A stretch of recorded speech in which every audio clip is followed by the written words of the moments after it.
আপনি কি কখনো এমন এক নীরবতা অনুভব করেছেন যেখানে কোনো শব্দ নেই, তবু সবকিছু কথা বলে, যেখানে মন থমকে যায় কিন্তু চেতনা এক অদ্ভুত শক্তিতে জেগে ওঠে? আজ আমরা জানব নীরবতার সেই গভীরতম অর্থ, যা ওশো, গৌতম বুদ্ধ ও শ্রীকৃষ্ণ তিনজনেরই দর্শনের এক অদ্ভুত মেলবন্ধন তৈরি করে। ওশো বলেন, নীরবতা কোনো জোর করে সৃষ্টি করা অবস্থা নয়।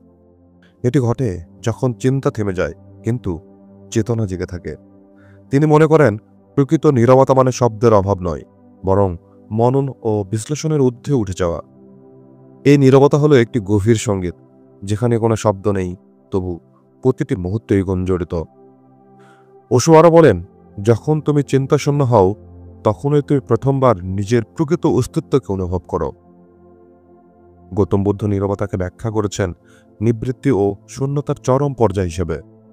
তিনি বলেন, যে সত্যিই নীরব সে আকাঙ্ক্ষাহীন। বুদ্ধের নীরবতা কোনো আনন্দ উচ্ছ্বাসের জায়গা নয়, বরং এটি সমস্ত দ্বন্দ্বের অবসান।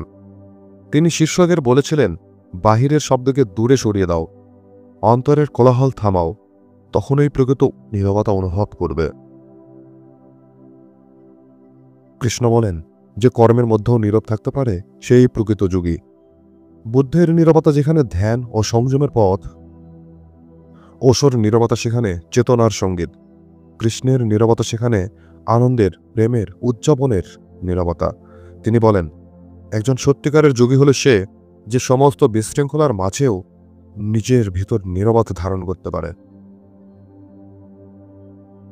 ওশো একবার বলেছিলেন, বুদ্ধের নীরবতা শূন্যতা, কৃষ্ণের নীরবতা পূর্ণতা।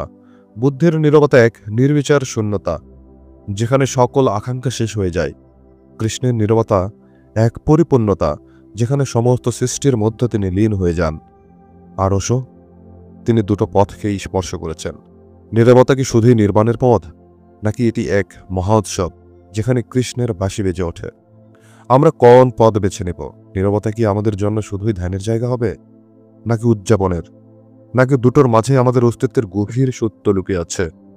এই প্রশ্নগুলোর উত্তর আপনারই খুঁজে নিতে হবে। যদি এই আলোচনাটি আপনার ভালো লেগে থাকে, তাহলে লাইক দিন, শেয়ার করুন এবং সাবস্ক্রাইব করতে ভুলবেন না।